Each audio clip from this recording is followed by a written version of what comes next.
আউযুবিল্লাহি মিনাশ শাইতানির রাজিম বিসমিল্লাহির রহমানির রহিম। সুপ্রিয় দর্শক মণ্ডলী, দেশ ও দেশের বাইরে যারা আছেন সবার প্রতি আমার সালাম। আসসালামু আলাইকুম ওয়া রাহমাতুল্লাহি ওয়া বারাকাতুহু। আজকে যে টপিকটি আপনাদের সামনে আলাপ করব, আমি এই পর্যন্ত প্রায় 212-13টা ভিডিও ছাড়ছি ইউটিউবে। অনেকটার মধ্যে সাড়া পাই, অনেকটার মধ্যে পাই না। কেমনগুলি সাড়া পাই? একটু হাসির কথা বললে, বা যেমন সাদ্দামের কাহিনী, এশা শিকদারের কাহিনী, বাংলা ভাইয়ের কাহিনী, এই সমস্ত বিষয়ে, বা গান টান হলে। কিন্তু নবীজির বেলায় কোনো কথা বললে মানুষে শুনতে চায় না। এই কি জ্বালাত পড়লাম। আধ্যাত্মিক কথা বললে এও শুনতে চায় না। তাইলে আমি ধরে নিলাম যে আমার কথা কারো পছন্দ হয় না। হয় যে এমন কোনো না যে 200-400 সাবস্ক্রাইব না হয়, বা 200-400 ভিউ না হয়, এমন আর কি। 200, 100, 150, 200 অতিরিক্ত। তো কোনটা যে হয় ভালো লাগে আপনাদের কাছে তাও জানি না। তো আজকে যেই ঘটনাটা আমি বলবো, সেই ঘটনা হলো নবীজির পিতার নাম তো আবদুল্লাহ, আপনারা সবাই জানেন। আবদুল্লাহকে নিয়ে একটা বিরাট ঘটনা হয়েছিল। বিরাট ঘটনাটা এমন হয়েছিল, ভিডিওটা টানবেন না, এইসব কথা পাবেন না। আজকাল আলেমরা যে সমস্ত শুরু করছে ওয়াজ নিয়ে, ওয়াজের মধ্যে মূল্য বক্তব্য না রেখে, নবী রাসূলদের কাহিনী না রেখে, নানাবিধি হাসি ঢঙ্গের কথাবার্তা বলে 1 লক্ষ টাকা বায়নায় নিয়ে যায়। আর আপনি কাছে আমি বায়নাও চাই না, কিছু চাই না, খালি জানাইতে চাই যে আল্লাহর নবী কি জিনিসটা ছিল। যাই হোক, আবদুল্লাহ যখন যুবক, এই 24-25 বছর হয়েছে আর কি, 25 বছর বয়স হওয়ার পরে রাস্তা দিয়া যখন যাইতো, নারীরা তারে দেখলে পাগল হয়ে যেত। যুবক মেয়েরা দেখলে তার উন্মাদ পাগল হয়ে রাস্তায় দাঁড়ায় থাকতো, ছাদে বসে থাকতো, ঝোপের আড়াল থেকে দেখতো। এত রূপা ছিল। তা আবদুল্লাহ একদিন করলো কি, তাকে খালি বিয়ের প্রস্তাব দেয়, প্রেমের প্রস্তাব দেয়। তো আবদুল্লাহ কোনোভাবেই রাজি হয় না। রাজি না হওয়ার পরে সেদিন চিন্তা করতেছে যাবো কোথায়, ঘর থেকে তো বের হলাম। তো কথা ভাবতে ভাবতে আজকে পূর্ব দিকে যাবো,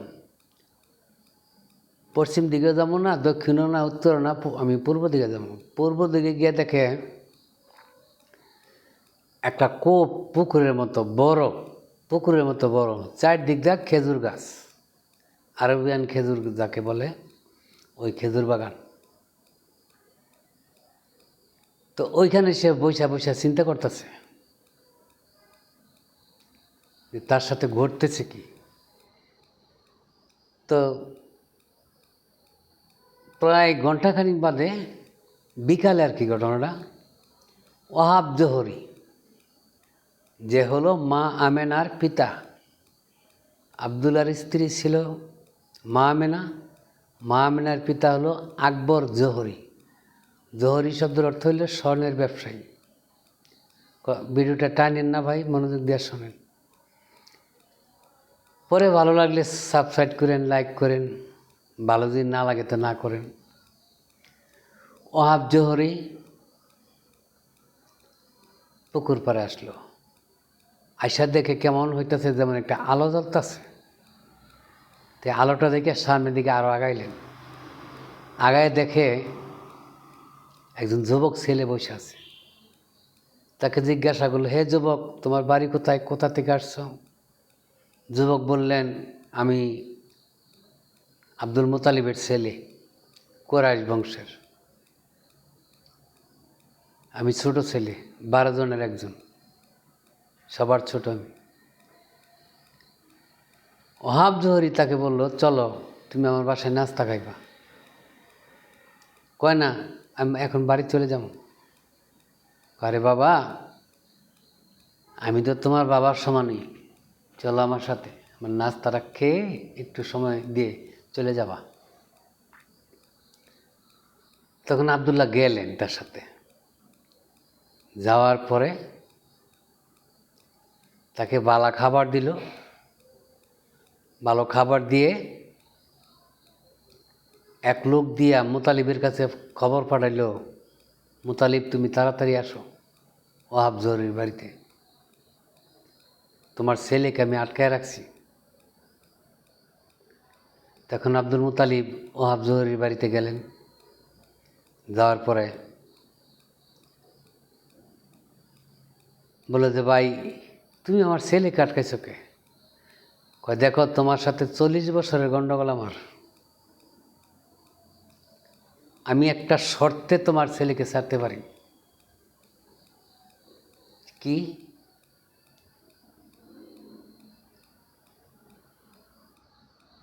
এখানে তো শর্তের কোনো কথা নাই, তুমি কি শর্ত করবা? 40 বছর ধরে আমি কি তোমার সাথে খারাপ ব্যবহার করছি? কয়েকদিন তো করছিলা, ওই দিনকার প্রতিশোধ আজকাল নিম। তো ভাই আমার ছেলেটাকে ছেড়ে দাও, তাহলে শর্তটা পূরণ করো। তখন বললো যে কী শর্ত? তখন বলল, ছেলেটাও সামনে আব্দুল্লাহ, যে আমার কালো একটা মেয়ে আছে, কুশ্রিত, চোখে দেখে না, অন্ধ, কানে শুনে না, কথা বলতে পারে না, বোবা, চলতে পারে না, ন্যাংরা,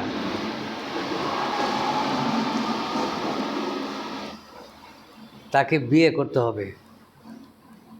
তোমার ছেলে আব্দুল্লাহ, তাকে বিয়ে করতে হবে। যদি বিয়ে করে, এই শর্ত হলে আমি তাকে ছেড়ে দিই।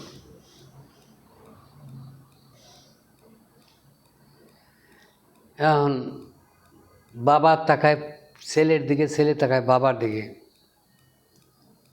তা আব্দুল্লাহ বলল, বাবা আপনি রাজি হয়ে যান। তো কিছুক্ষণ চিন্তা করে বলল যে আচ্ছা ঠিক আছে, আমি রাজি হইলাম। বিয়ার কার্য আরম্ভ হলো।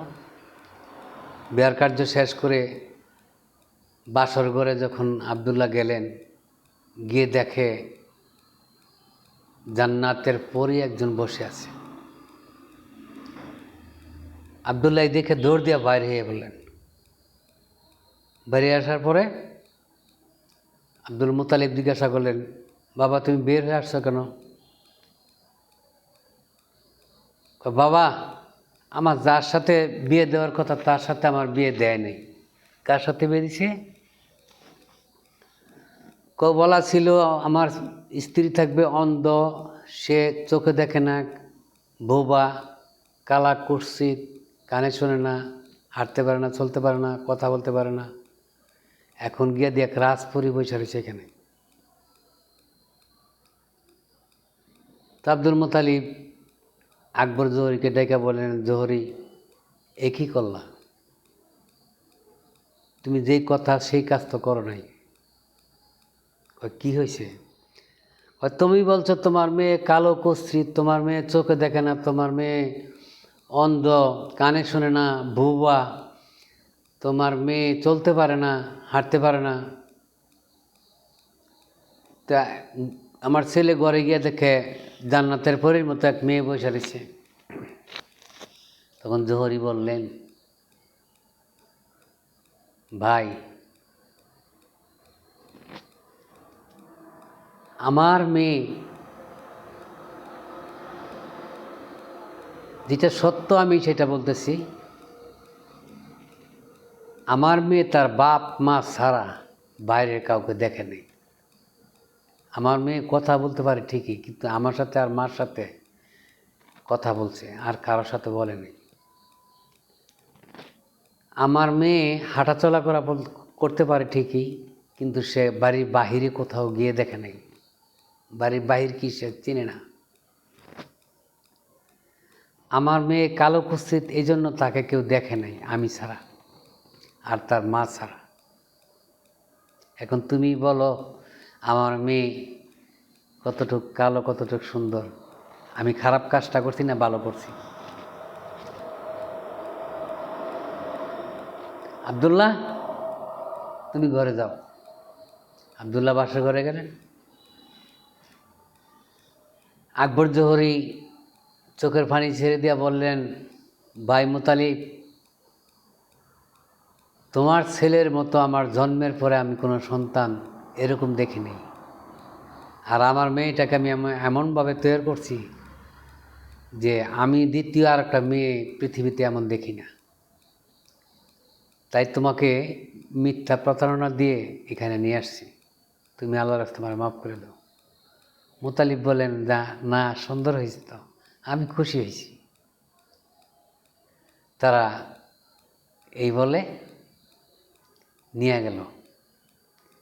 পরের দিন মা আমিনাকে যখন নিল, এখানে একটা কথা আমি বলে রাখি,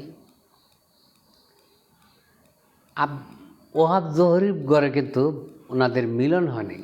কথাবার্তা বলতে বলতে রাত্র চলে গেছে। পরের দিন যখন তারা ঘুমায়, স্বামী স্ত্রী মা আমিনার আব্দুল্লাহ, তখন দেখতেছে যে আকাশের চাঁদের মতো কপালে জানি কি একটা ভাসতেছে। ওইটা দেখে খুশি হয়ে মা আমিনা একটা চুম্বন দিয়েছিলেন। আর এই চুম্বনের সাথে সাথে আব্দুল্লাহর গর্ভে চলে গেল আল্লাহর নবী। আল্লাহর নবী, এটা আমার মুখের কথা না, হাদিসের কথা। বুখারী শরীফ ভালো করে ঘাঁটবেন, ভালো করে জানবেন। তিরমিজি শরীফ, মেশকা শরীফ, আবুধাবি শরীফ, হাদিস মাজারি, হাদিস কুসরি, এগুলি দেখবেন, তারপরে লম্বা লম্বা কথা বলবেন। ধন্যবাদ। আজকে এখান থেকে আমি শুরু করব, দেখি আপনারা কতটুকু শুনেন আর আমি কতটুকু বলতে পারি। আসসালামু আলাইকুম ওয়া রাহমাতুল্লাহি ওয়া বারাকাতুহু। সাবস্ক্রাইব ইচ্ছা